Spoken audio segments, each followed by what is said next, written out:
Pan Chao, nama kehormatan Chongsheng, adalah salah satu diplomat terbesar dalam sejarah Cina. Dia memimpin 36 prajurit menaklukkan lebih dari 50 negara di wilayah barat Kekaisaran Han dan mengalahkan invasi Kekaisaran Kusan yang kuat. Sebagai seorang diplomat dengan jumlah prajurit yang terbatas, prestasinya sangat luar biasa dengan keberanian, kegigihan, dan kemenangan yang sangat gemilang. Pan Chao secara luas dihormati dan dianggap sebagai diplomat besar dalam sejarah Tiongkok.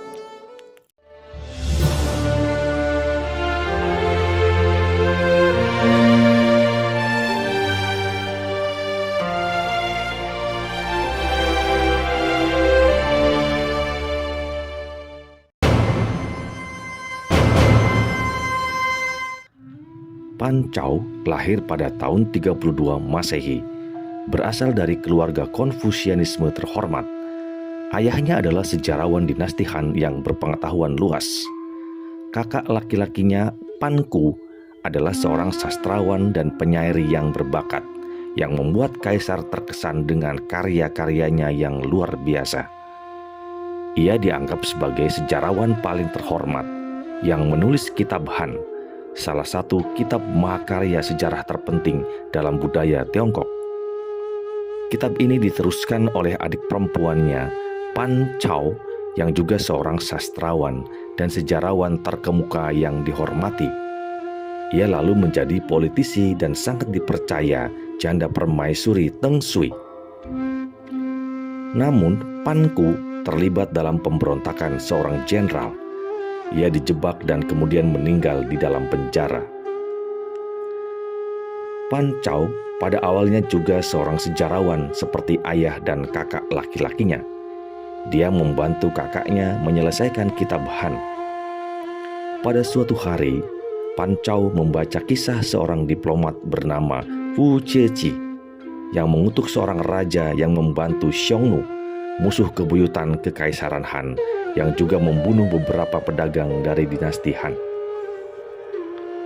Fu Zhiqi membunuh raja itu dan mendukung putra mahkota, seorang pengagum budaya Han, untuk mewarisi tahtanya. Pan Chao ingin mengabdi pada negara dengan cara seperti Fu Zhiqi atau perwira besar seperti Wei Qing, Wo Chuping, atau diplomat hebat seperti Chang Qian.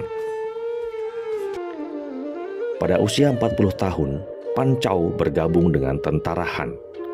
Karena bakat dan keberaniannya, ia ditugaskan ke misi diplomatik.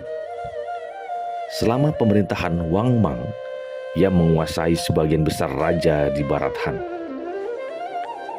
Pada saat itu, Xiongnu yang sudah mundur jauh dan tidak berani bertarung dengan Han secara langsung di medan perang, mulai mendapatkan lebih banyak kekuatan dan kendali atas wilayah barat. Pan Chao dikirim ke salah satu negara bawahan dengan sekelompok 36 orang. Pan Chao mengetahui bahwa pada saat yang sama, Xiongnu juga mengirimkan ratusan prajurit dan diplomat mencoba untuk mempengaruhi raja tersebut. Kemudian Pan Chao memimpin 36 tentaranya menyergap dan membunuh kelompok diplomatik besar Xiongnu terlebih dahulu. Setelah itu dia memberi tahu pada raja bahwa kelompok Xiongnu jahat dan telah dimusnahkan. Setelah itu, sang raja pun memutuskan untuk mematuhinya. Dia mengirimkan putranya ke Kekaisaran Han. Keberanian dan ketegasan Pan Chao membuat kaisar sangat terkesan. Ia dipromosikan dan diberi lebih banyak misi di wilayah barat. Dia tidak membawa pasukan besar, tetapi hanya 36 mantan prajuritnya yang memulai perjalanannya ke barat. Pan Chao membunuh seorang adipati yang didukung oleh Xiongnu di satu negara, dan ia menculik kemudian menggantikan seorang raja di negara lain.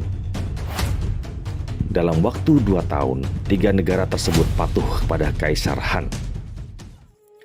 Xiongnu berencana untuk ekspansi lebih jauh, sehingga penguasa Han memutuskan mundur di wilayah barat untuk sementara waktu dan memanggil Pan Chao untuk kembali. Namun orang-orang dari negara-negara itu memohon padanya untuk tidak pergi. Salah satu perdana menteri bahkan bunuh diri untuk membujuk Pancau agar tetap tinggal.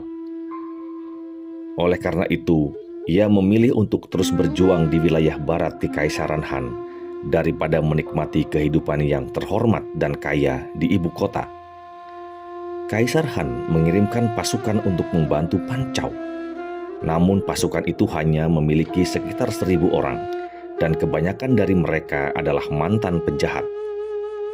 Dalam waktu 30 tahun, Pancau menguasai dan membangun hubungan diplomatik dengan 55 negara di sepanjang jalur sutra. Ketika Pancau berusia 56 tahun, sebuah negara yang didukung oleh Xiongnu mengkhianati Kekaisaran Han. Pancau memimpin sekitar 20.000 prajurit negara bawahan dan berhasil mengalahkan tentara sekutu Xiongnu yang berjumlah 50.000 prajurit. Pasukan Pancau berhasil menduduki benteng mereka. Dalam perang ini, Kekaisaran Kusan juga berkontribusi sehingga raja mereka minta upeti dan ingin menikahi seorang putri Han. Tapi Pancau menolak permintaan ini tanpa meminta izin Kaisar Han karena menganggap Kusan tidak pantas memintanya. Raja Kusan sangat marah dan mengirimkan 70.000 tentara elitnya untuk membalas dendam. Pancau segera menyergap dan memotong perbekalan makanan tentara Kusan dan segera mengalahkan serangan mereka. Setelah itu, Raja Kusan menyerah dan perbatasan kembali damai. Ketika dia berusia 66 tahun, Pancau sangat senang mendengar bahwa ada kekaisaran Romawi yang kuat di barat. Dia mengirim tim untuk mencari kekaisaran Romawi dan mencoba membangun hubungan diplomatik. Tapi mengingat medan yang berat, saat mencapai Teluk Persia, mereka memutuskan untuk kembali. 3 tahun kemudian, Pancau sakit. Jadi dia memohon untuk kembali ke kampung halamannya. Adik perempuannya, Pancau, yang sekarang menjadi politisi wanita berpengaruh, juga menulis surat kepada kaisar untuk memanggilnya kembali. Pancau akhirnya kembali ke Kekaisaran Han. Dia sangat dihormati dan meraih banyak penghargaan. Dia meninggal 2 tahun kemudian. Kedua putranya adalah jenderal yang hebat. Cucunya bahkan menikahi seorang putri Han.